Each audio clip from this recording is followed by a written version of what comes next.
Eu convido a igreja que se coloque de pé. João capítulo 12. Vamos lá, vamos ler a palavra de Deus. João capítulo 12. Ora, entre os que subiram para adorar durante a festa havia alguns gregos. Estes, pois, se dirigiram a Filipe, que era de Betsaida da Galiléia, e lhe rogaram: Senhor, queremos ver Jesus. Filipe foi dizê-lo a André, e André e Filipe o comunicaram a Jesus. Respondeu-lhes Jesus: é chegada a hora de ser glorificado o Filho do Homem. Em verdade vos digo, se o grão de trigo caindo na terra não morrer, fica ele só. Mas se morrer, produz muito fruto. Quem ama a sua vida, perde-a. Mas aquele que odeia a sua vida neste mundo, preservá-la-á para a vida eterna. Se alguém me serve, siga-me. E onde eu estou, ali também estará o meu servo. E se alguém me servir, o Pai o honrará. Oremos ao nosso Deus. Querido Deus, eterno Pai, estamos conscientes de que se coisas boas acontecem na nossa vida, é única e exclusivamente pela Tua graça. Nós temos o potencial, Deus, de estragar tudo por causa do nosso pecado, por causa da maldade inerente que cada um de nós traz dentro de si. Mas muito obrigado porque o Senhor é Deus perdoador. Muito obrigado porque o Senhor é Deus de misericórdia.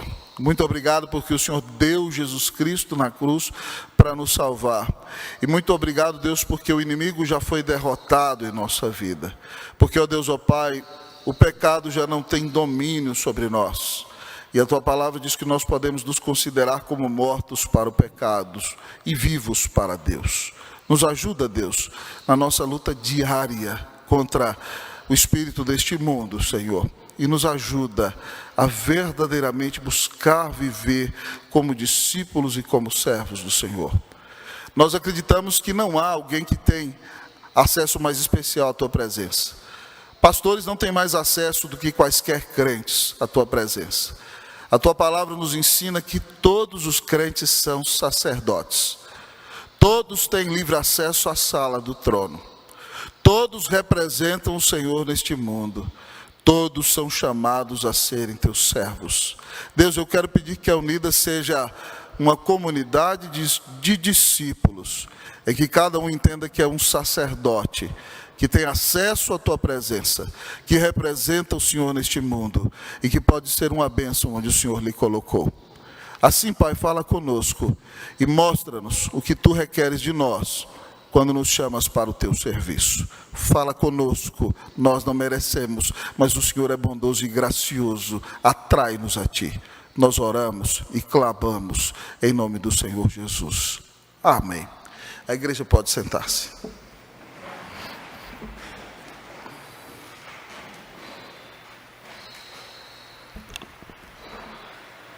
Cruz e glória. Glória e cruz. No ano de 2004, amados amigos e irmãos, em Santiago do Chile, eu conversava com alguns colegas pastores e disse a eles naquele dia que se pudesse escrever um livro, quando já tivesse uma idade avançada, se Deus me der a bênção de chegar nessa idade, escrever um livro que descreva o ministério pastoral. Essas duas palavras serão palavras-chave. E o título do meu livro, se Deus permitir, será Entre a Cruz e a Glória. Cruz e glória, glória e cruz. Essas duas palavras, amados irmãos, resumem muito bem o que é a vida em Cristo Jesus e o que é servir a Deus no ministério pastoral. Por que, pastor, o senhor diz isso? Porque quando você serve ao Senhor Jesus, você vive os momentos mais gloriosos das pessoas. Você está presente no momento do nascimento. Você está presente no momento do batismo infantil. Você está presente no dia da conversão e tem a bênção muitas vezes de ver Deus fazendo o pecador nascer de novo. Você está no dia da profissão de fé. Você vivencia a bênção do casamento. E quando alguém tem grandes conquistas e celebrações, você está vendo ali a glória e a graça de Deus manifesta diante dos seus olhos. Mas quando você serve o Senhor Jesus, você vive os piores momentos. Você está presente no dia da morte. Você está presente no dia da confissão dos mais horríveis, feios e tristes pecados. Você está presente no dia da traição. Você está presente no dia do divórcio. Você está presente no dia da disciplina perante o conselho. Momentos de sofrimento. Você está presente no dia em que é difamado, em que é perseguido, em que é mal compreendido, em que é criticado e rejeitado. Essas duas palavras caminham juntas, irmãos, com quem serve o Senhor Jesus. Cruz e glória, glória e cruz. E nesse texto nós encontramos o Senhor Jesus em Jerusalém. Ele está prestes a ser glorificado. E vieram alguns gregos para a festa da Páscoa, porque o grande Rabi Jesus se tornou famoso. É o grande pregador do momento, todos querem escutá-lo. E como André e Filipe são da região da Galileia, eles falam um grego mais ou menos assim, os gregos se aproximaram, porque é uma região misturada, não é uma região de judeus por sangue. Então eles chegaram e disseram: nós queremos ver Jesus. E Filipe, que é de Betsaida, lá do extremo norte, foi falar com André. E ambos juntos foram conversar com Jesus. Só que Jesus, em outras palavras, diz: não é hora de que fale com esses gregos. E ele diz no versículo 23: é chegada a hora de ser glorificado o Filho do Homem. E através de metáforas maravilhosas, ele vai narrar o sofrimento da sua morte na cruz. No momento em que ele vai para a cruz, ele diz que esse é o momento da glória. Cruz e glória, glória e cruz, de mão dadas caminham juntas na vida do Senhor Jesus. E quando ele diz que vai ser glorificado e vai morrer por nós, o versículo 26 diz assim: se alguém me serve, siga-me, e onde eu estou, ali também estará o meu servo. Quem serve a Jesus, caminha com ele no momento da glória, mas quem serve a Jesus, precisa ir com ele até o momento da cruz. E ao olhar para este texto, o Senhor disse: se alguém me serve, siga-me. Ele está falando a nós, e ele nos mostra a glória de um servo. Se você está aqui nesta manhã, e creu que Jesus Cristo é o Filho de Deus, e o recebeu como seu único Senhor e Salvador, você já não se pertence mais. Você é um servo de Cristo Jesus. E o Senhor quer te dar a bênção de experimentar a glória que é servi-lo. E aqui então ele nos apresenta a glória de um servo. Em primeiro lugar, o texto da palavra nos diz nesta manhã que a glória de um servo é a morte. A glória de um servo é a morte. Acompanhem comigo, versículo de número 23, início do 24. Diz assim a palavra de Deus. Lê comigo 23, você, 1, 2, 3, vamos lá? Respondeu-lhes Jesus: é chegada a hora de ser glorificado o Filho do Homem. Somente eu vou ler o início do 24. Em verdade vos digo, se o grão de trigo caindo na terra não morrer, fica ele só. O início do 25 diz: quem ama a sua vida perde-a. E o 26: se alguém me serve, siga-me, e onde eu estou, ali também estará o meu servo. Jesus nos diz que a glória de um servo, em primeiro lugar, queridos irmãos e irmãs, é a morte. Ele conta uma pequena parábola diante dos nossos olhos. Ele diz: se o grão de trigo cair na terra e não morrer, fica ele só. Nós algumas vezes já tivemos adornos de grão de trigo aqui na frente da igreja, ou de uma haste de trigo. E você olha, aquele trigo é algo muito bonito. Se você tirar o grão e deixá-lo aqui na mesa da nossa igreja, ele não vai morrer, não vai servir para nada, pode servir até para decoração, mas não vai cumprir o propósito dele. O grão de trigo só vai dar fruto se morrer. Então o Senhor Jesus aqui está dizendo que a glória dele vai ser a sua morte, porque quando ele morrer na cruz, ele vai pagar os pecados do seu povo. E assim ele vai nos dar grande salvação e vai ressuscitar da morte e dar a vitória ao seu povo. E aí ele aplica isso a nós dizendo o seguinte, que quando nós amamos demais a nossa vida nessa terra e não estamos dispostos a morrer para Cristo Jesus, nós vamos perder a nossa vida na eternidade. Se você quer fazer desse mundo o seu céu, se você só busca prazer na sexualidade louca, numa vida cheia de drogadição, ou somente em ganhar dinheiro e fazer desse mundo o seu céu, você pode talvez ser feliz aqui, meu querido amigo, mas o inferno é o seu destino. Grande teólogo da história da igreja, se não me engano, Jonathan Edwards, disse o seguinte: que este mundo é o único céu que os ímpios vão experimentar. E este mundo é o único inferno que os cristãos vão experimentar. Então, se você sofre nesse mundo, lutando para ser fiel a Cristo Jesus, e muitas vezes vê aqueles que não têm Jesus dizendo: eu vou cair na gandaia, eu vou curtir a vida, eu vou ser feliz com os prazeres da carne deste mundo, você fala: meu Deus, será que eu estou fazendo o que é certo? Jesus diz aqui: quem ama a sua vida nesse mundo vai perdê-la. E ele diz mais, no 26, se você me serve, me siga, e aonde eu estou, ali estará o meu servo. Se você quer servir Jesus e quer ser discípulo de Jesus, você tem que estar disposta, você tem que estar disposto a morrer para si mesmo, crucificar a sua carne, abandonar os seus prazeres e projetos pecaminosos, abandonar o desejo de glória pessoal, para viver para Cristo Jesus todos os dias da sua vida. É por isso que Paulo diz lá em Gálatas 2, 19 e 20: porque eu, mediante a lei, morri para a lei a fim de viver para Deus.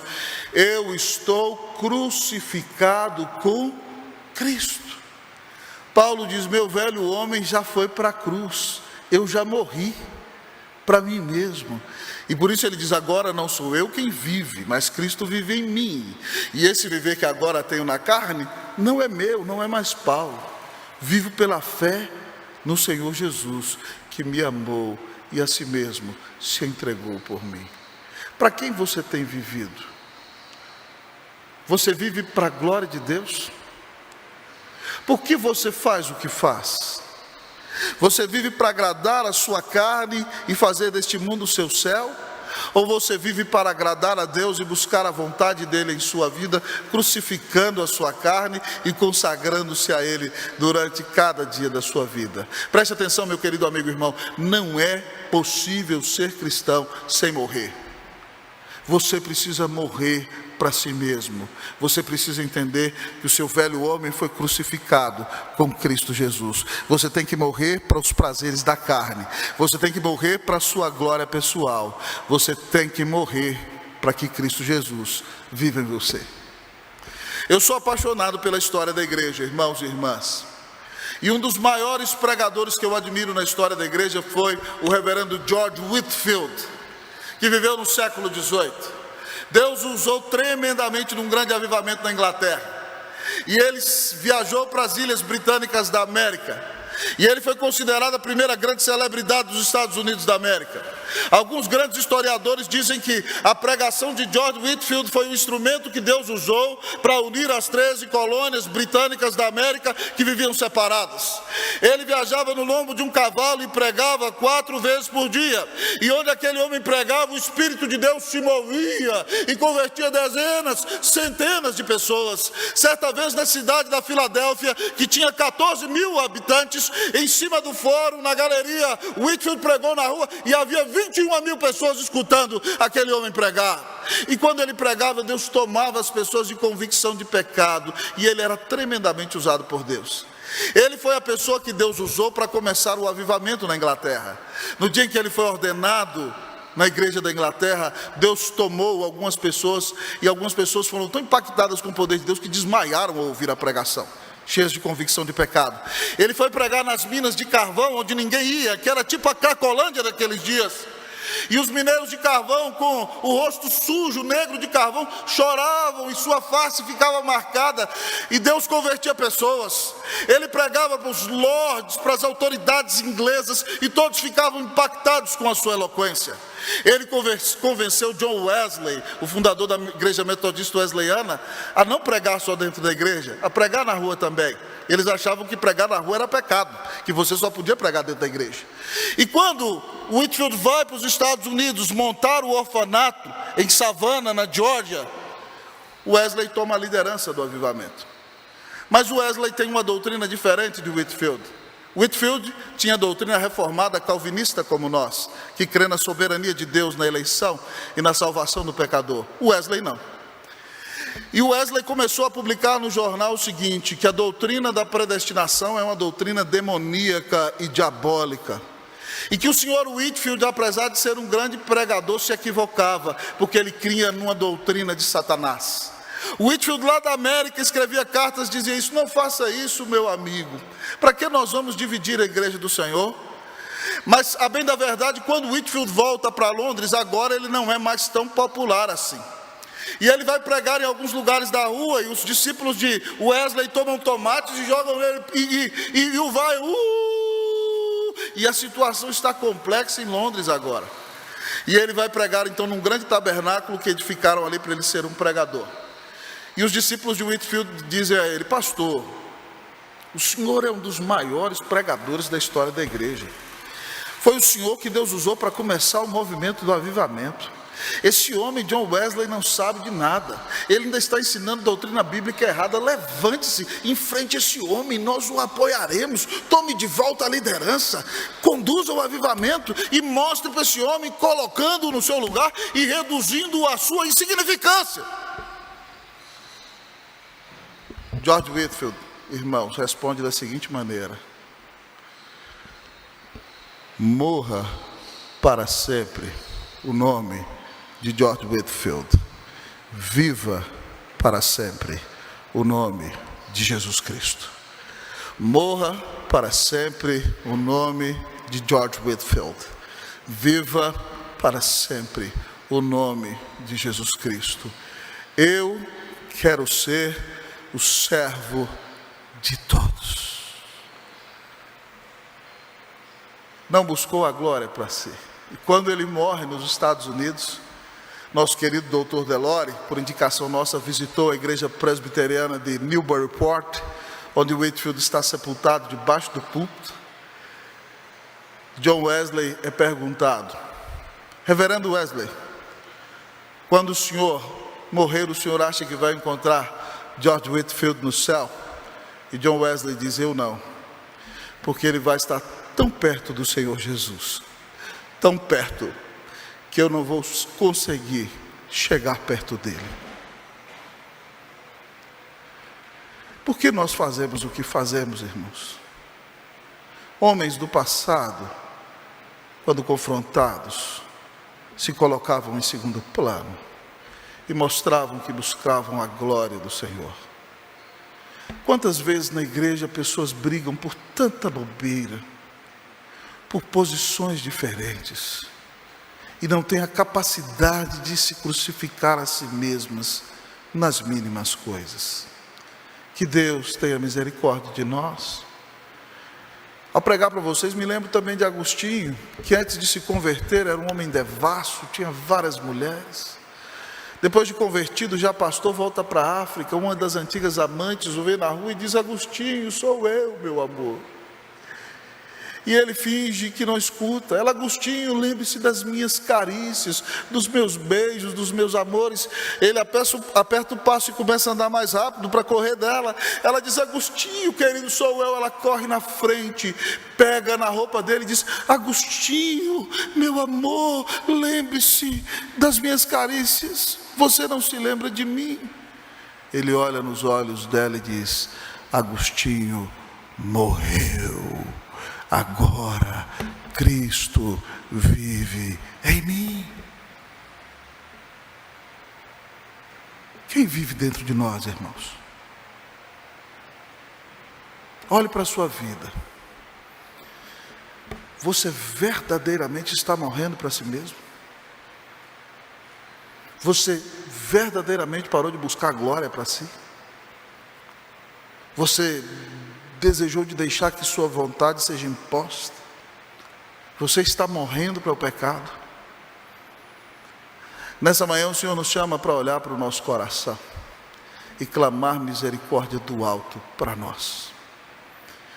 Que você saiba nessa manhã o que precisa ser crucificado na sua vida. E que você diga: Jesus, filho de Davi, tu morreste para pagar os meus pecados, tem misericórdia de mim. Me ajuda a crucificar o velho homem, para a honra e para a glória do nome de Jesus. Que Deus permita que nós morramos para nós a cada dia. Amém, meus irmãos? Não dá para ser cristão sem morrer. Você precisa morrer para si mesmo, para começar a viver para Deus. Que Deus tenha misericórdia de nós. Que Ele nos ajude a crucificar o nosso velho homem, para que vivamos para Cristo Jesus todos os dias da nossa vida. A glória de um servo é a morte. Que você diga para si mesmo, eu quero dizer, né? Roster morreu.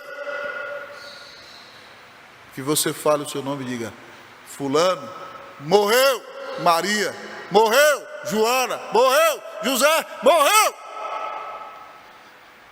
Que Cristo vive em você. Que as pessoas vejam a beleza de Cristo em você. Amém, meus irmãos? Cruz e glória, glória e cruz. A vida cristã, a vida de um servo de Deus, a vida de uma serva do Senhor, é uma vida entre a cruz e a glória. E é por isso que o texto nos apresenta a glória de um servo. A glória de um servo é a morte. Mas em segundo lugar, o texto nos diz que a glória do servo é um fruto. A glória de um servo é a morte. Mas em segundo lugar, a glória do servo é o fruto. Vamos ler aqui, versículo de número 24 inteiro. Eu vou ler uma vez, a igreja lê segunda vez. Em verdade vos digo, se o grão de trigo caindo na terra não morrer, fica ele só. Mas se morrer, produz muito fruto. Você, leia o versículo para mim. 1, 2, 3, pode ler.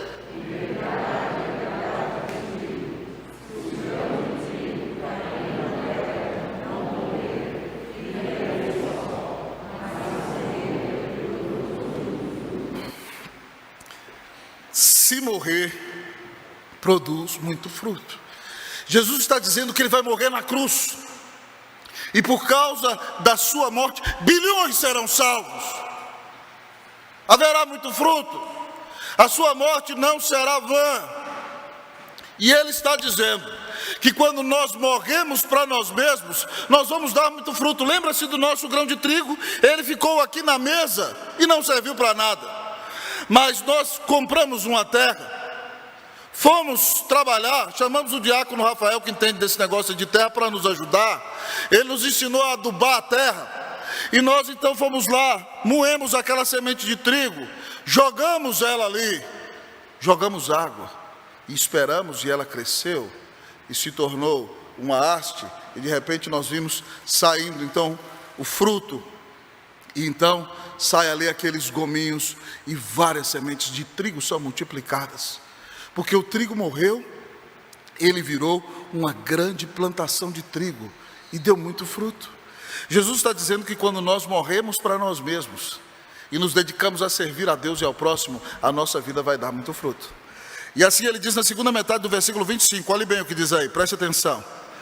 Aquele que odeia a sua vida neste mundo, preservá-la para a vida eterna. O que é isso, pastor? Vou me odiar? Então se eu me odiar, vou pular lá do Farol Santander. Nada disso, meu irmão. Setembro amarelo aí, nada de suicídio. A sua vida foi criada para a glória de Deus.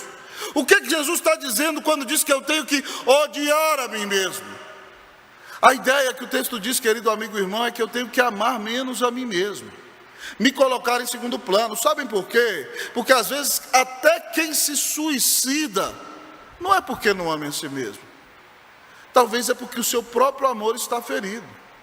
E assim, como as coisas não saíram do meu jeito, como Deus não permitiu que as coisas saíssem do meu jeito, então não vale a pena viver, vou acabar com a minha vida. Então o nosso problema é amor próprio excessivo. Mata. Pode matar. Se nós amamos a Deus mais do que a nós mesmos, nós vamos entender que nós não temos o direito de fazer qualquer coisa com a nossa vida. Porque a nossa vida não pertence a nós. É claro que o sofrimento é desesperador nesse mundo. E tem gente que não acredita em demônio, mas tem hora que o diabo chega assim e sopra no ouvido da pessoa. Acaba logo com isso. Para que ficar sofrendo desse jeito? Deus não se importa com você. A hora que essa vozinha falar na sua cabeça, sabe o que você fala assim, ó, vira para o lado e fala assim, ó, sai daqui, capeta, em nome de Jesus. minha vida é preciosa para Deus. Eu não tenho que tirá-la, ainda que eu esteja sofrendo imensamente. Mas o texto diz então que nós temos que odiar a nossa vida nesse mundo. O que significa isso, irmão? É entender que o céu não é aqui. E entender que, em primeiro lugar, nós não temos que viver para satisfazer a nós mesmos, mas nós temos que viver para agradar o nosso Deus e abençoar os outros. E entender que quem de fato não vive para servir, não vai dar um testemunho de que a sua vida dá fruto no seu viver. Jesus está dizendo que nós não podemos fazer do céu este mundo, mas que o nosso céu está além daqui. E se você não vive para agradar sua carne, mas vive para ser uma bênção, para glorificar a Deus, servir a outros e ser uma bênção na vida de outros, Ele está dizendo aqui que você vai preservar a sua vida para a vida eterna. Ou seja, você já creu, Cristo te salvou, e agora você vive para servir aqui e crucifica a sua carne. Deus vai te dar inumeráveis frutos da glória. Você vai ser recompensado para a honra e para a glória do nome do Senhor Jesus. O que o texto está nos dizendo aqui, queridos, é que a glória de um servo é o fruto. E eu quero te perguntar nessa manhã: que fruto a sua vida tem dado? Se o Senhor Jesus for avaliar a sua vida nessa manhã, qual é o fruto da sua vida? A Bíblia diz que o fruto do Espírito é amor, alegria, paz, longanimidade, benignidade, bondade, fidelidade, mansidão e domínio próprio. Nós podemos perceber essas características do fruto do Espírito na sua vida. Você é uma pessoa extremamente amorosa, a alegria dos céus está dominando você, a paz de Deus que excede todo entendimento domina a sua vida. Você é alguém que tem um fôlego longo, longânimo. Você é alguém benigno, você busca o bem. Você é alguém que crê, alguém fiel, você é alguém bondoso. As pessoas podem dizer: ali vai um homem controlado pelo Espírito, alguém que tem domínio de si e que abençoa, onde chega a sua simples presença, abençoa o lugar em que você está. Nós vemos o fruto do Espírito Santo na sua vida. Mas a sua vida tem abençoado a vida de alguém? Você já dedicou tempo para ouvir algum irmão que está passando dificuldade e o aconselhou na palavra de Deus? Você já viu alguém chorando no seu trabalho, se aproximou dessa pessoa e fez uma oração com ela? E perguntou para ela por que ela está deprimida e sofrendo daquele jeito? Você já viu alguém fazendo a obra de Deus no meio da dificuldade, chegou e tocou no seu ombro e perguntou: há uma maneira de que eu possa abençoar você? Como eu posso te ajudar? O que você tem feito com a sua vida? Você já pregou o evangelho da grande salvação que recebeu para alguém? Amigos seus, colegas estão caminhando a passos largos para o inferno. E você tem tido vergonha e não tem falado de Jesus para eles? Você é uma árvore. O Senhor Jesus veio buscar fruto. Que fruto Ele vai encontrar em você? A glória de um servo é o fruto. Se você tombasse hoje, que fruto você deu no reino de Deus? Quantas pessoas ouviram de Jesus através de você? Quantos missionários foram sustentados pelas suas ofertas? Você alguma vez participou de algum trabalho de rua da sua igreja? Ou pelo menos deu alguma oferta para que isso fosse feito? Você já orou por alguém? Já falou de Jesus para alguém? Você já entregou a palavra de Deus para alguém? Que diferença, irmãos, nós temos feito? Que diferença? Qual é o fruto que nós temos dado? Se nós tombarmos hoje, alguém vai sentir a falta do nosso testemunho? Das bênçãos que nós temos sido? Do fruto que nós temos dado? Que Deus tenha misericórdia de nós. Que você avalie a sua vida. Eu não sei se você conhece a história de um homem chamado Alfredo Nobel. Alfredo Nobel foi um homem que inventou a dinamite. E o irmão dele morreu no final do século XIX. E publicaram nos jornais da Europa: morreu Alfredo Nobel, um dos maiores genocidas da história da humanidade.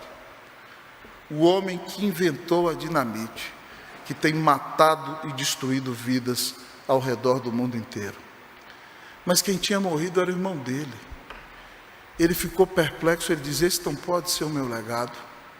Eu preciso fazer alguma coisa para que o meu legado seja uma história para abençoar o mundo. Então ele abriu uma fundação e criou o chamado Prêmio Nobel, para que todo aquele que realizasse algum bem para a humanidade e fizesse diferença para a vida das pessoas, recebesse então um grande prêmio financeiro para ajudar na sua causa e fosse reconhecido pelo bem que faz. E hoje você não conhece Alfredo Nobel como o grande destruidor, fundador, criador da dinamite, mas você o conhece pelo Prêmio Nobel da Ciência, pelo Prêmio Nobel da Paz. Alguém que mudou o seu legado, que deixou uma história de bênçãos. Hoje o Senhor está te dando a oportunidade de ver a sua vida. O que você tem feito com a sua vida? Qual é o seu legado?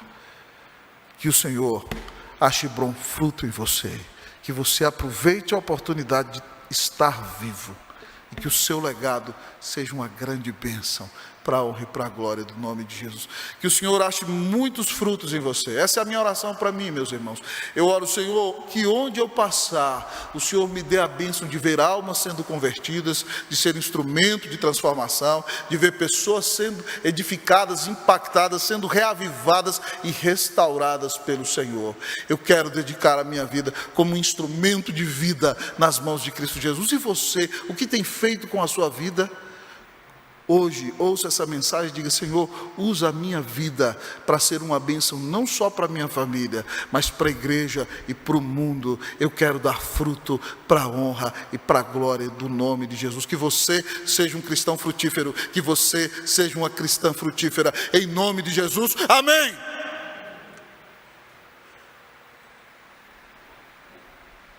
Cruz e glória, glória e cruz. Não há como fugir destas realidades. A vida de quem serve a Deus é vida de glória, é vida de cruz. Vivemos entre a cruz e a glória. E nesse texto o Senhor nos apresenta a glória de um servo. Ele nos diz que a glória de um servo é a morte. Ele nos diz que a glória de um servo é o fruto. Mas em terceiro e último lugar, ele nos diz que a glória de um servo é a honra. A glória de um servo é a honra. Vamos ler, irmãos e irmãs, versículo 26. Versículo de número 26, assim diz o texto da palavra de Deus. Leiamos todos juntos o último versículo desta manhã na nossa exposição de João capítulo 12. Vamos lá? Se alguém...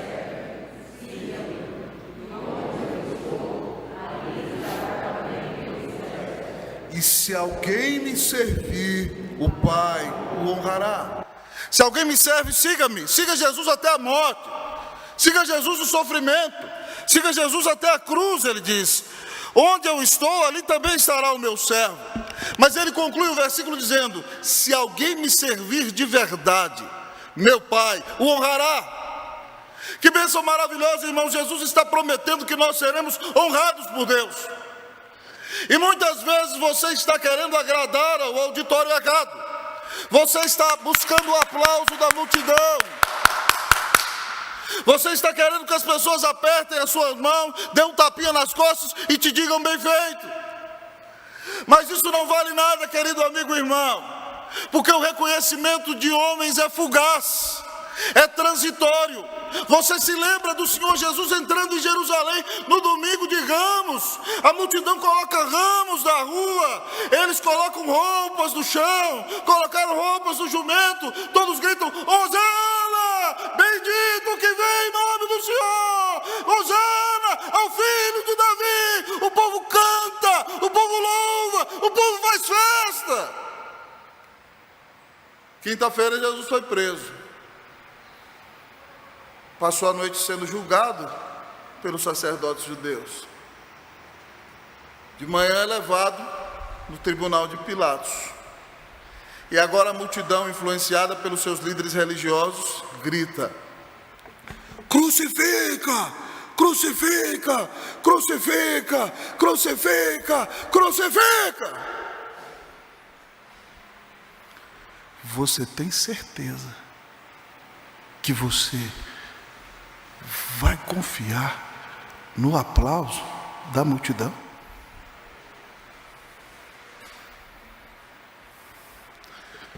Paulo disse: se eu quisesse agradar a homens, não seria servo de Cristo. Importa agradar a Deus e não a homens.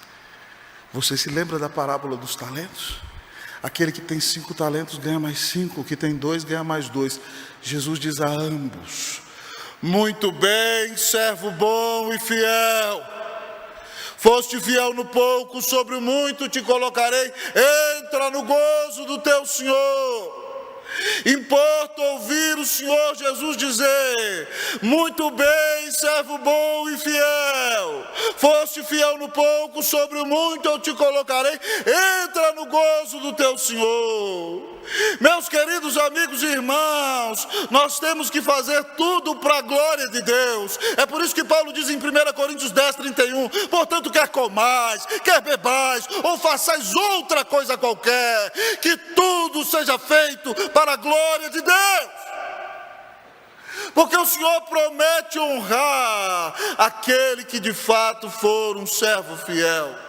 Você não precisa se preocupar da sua reputação, você precisa se preocupar da sua fidelidade, do seu caráter. Você não tem que buscar honra para si. Na hora certa, ainda que você seja pecador, o Senhor promete que vai honrar você. Que bênção maravilhosa será ouvir o Senhor Jesus dizer: muito bom, servo bom e fiel. Seja bem-vindo para as moradas que eu preparei para você. Que bênção será quando a espada cair da mão aqui, chegarmos diante do trono celestial, de joelhos, e o rei colocar uma coroa na nossa cabeça, dizendo: você combateu o bom combate, você completou a carreira, você guardou a fé. Aqui está a coroa que eu preparei para você. O Senhor promete honrar você. Ele promete cuidar de você. Mas essa honra não acontece só na eternidade, ela acontece aqui. Outro grande personagem da história que eu gosto muito é o reverendo George Miller, um alemão que foi pastorear na Inglaterra, em Bristol. George Miller viu muitas crianças pobres na rua, se sentiu comovido e com a sua esposa começaram a trazer os meninos da rua para dentro de casa. E eles fizeram um voto a Deus, que eles iam sustentar órfãos sem nunca pedir um centavo a ninguém. A cidade viu isso e começou a dar dinheiro para o pastor. Ele alugou algumas casas. E depois ele construiu um gigantesco orfanato para meninos e para meninas. George Miller tirou mais de 1.200 crianças da rua, que se tornaram cidadãos de bens, alguns deles líderes, alguns deles crentes e pessoas que mudaram a sociedade. Depois que a esposa dele morreu, ele sustentava aquele orfanato, ele se tornou um conferencista depois dos 70 anos de idade. E viajou o mundo inteiro pregando até os 95 anos, tremendamente usado por Deus. Mas George Miller fez um voto a Deus de que ele nunca ia pedir um centavo a ninguém. E olha como Deus é fiel e honra. Certo dia, no orfanato de George Miller, não havia nada para 400 crianças tomarem o café da manhã. E elas se levantavam às 5 da manhã para o culto que elas faziam em conjunto, cantavam, ouviam a palavra, tinham um tempo de leitura bíblica pessoal. Então, às 6:30 da manhã, elas se sentavam na mesa para tomar o café da manhã, para depois começarem a estudar. E o reverendo George Miller, que também levantava às 5, estava em comunhão com o Senhor. Quando bateram na sua porta, no seu escritório, que ele tinha dentro do orfanato, disseram: pastor, não tem nada para o café da manhã hoje. As crianças já estão sentadas na mesa. E o reverendo saiu da sua sala e disse: Bom dia, filhinhos. O Senhor é tão bom, Ele é fiel, Ele sempre cuida de nós, nunca faltou nada. Vamos orar para agradecer o pão e o leite que o Senhor vai nos providenciar para o café da manhã? E aquelas crianças ficaram de pé, cantaram. Eu imagino que cantaram alguma canção. No Chile, eles nos ensinavam a cantar na hora da refeição, era muito bonito. Uma canção dizia assim: Te damos gracias, ó Senhor, por esta prueba de tu amor. Sé nuestro huésped Jehová y danos el celestial maná. Amém. Todas as vezes que íamos aos acampamentos era maravilhoso isso.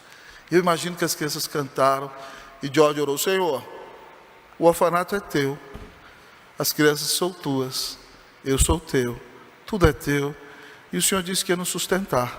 Obrigado, Senhor, pelo pão e pelo leite que o Senhor vai providenciar. Apenas o pastor terminou de orar, batem na porta do orfanato ao lado do refeitório. O próprio reverendo vai e abre a porta e diz: Pois não, o senhor é o reverendo George Miller? Sim. Reverendo, tinha um evento aqui da família real perto do seu orfanato, e nós fizemos os pães, mas eles ficaram um pouco moreninhos, e para não desagradar a família real, nós estamos assando outros. O senhor aceita essa bandeja de pães para o seu orfanato? Apenas terminou de falar aquele homem, chega outro e diz: O senhor é o reverendo George Miller? Sim. Eu estou com um caminhão cheio de leite aqui, tinha que entregar, e se eu não entregar esse leite vai perder. E o meu caminhão quebrou, não tem conserto. O senhor aceita o leite para alimentar as crianças do seu orfanato? E ele da porta gritou: Crianças, louvem ao Senhor, porque Ele já mandou o pão e o leite em resposta das nossas orações. Irmãos, quando nós confiamos no Senhor, quem nos honra é o Senhor. Quem supre as nossas necessidades é o Senhor. Então pare de ser medroso, pare de olhar para as circunstâncias, pare de se preocupar com o que homens estão fazendo contra você. Se alguém te lesar, é Deus que vai pesar a mão sobre essa pessoa. Deus cuida de você. Então não se desespere, não viva ansioso. O que você necessita, Deus vai trazer na sua mão, para a honra e para a glória do nome dEle. Amém? Não espere honra de homens. Contente-se com a honra que vem do Senhor. Ao terminar a exposição nesta manhã, eu quero lhe perguntar: você é um servo fiel do Senhor Jesus? Ele te amou e morreu por você, deu muito fruto, salvou toda a sua igreja, e Ele foi honrado pelo Pai, na terra e nos céus. O Pai disse: Este é o meu Filho amado, no qual tenho todo o meu prazer. Se você crer nele, você é perdoado de todos os seus pecados, terá vida eterna, terá paz com Deus, se tornará filho de Deus. Agora que você já foi perdoado e creu em Jesus como seu Senhor e Salvador, você tem vivido como um servo? A mensagem é clara nessa manhã: morra para si mesmo, viva para dar frutos, busque a glória de Deus, e você será honrado pelo Senhor. Cruz e glória, glória e cruz. Vai ser assim até o final, que você busque na sua vida a glória de um servo, a morte, o fruto, a honra. Que Deus seja glorificado em tua vida, em nome de Jesus. Amém.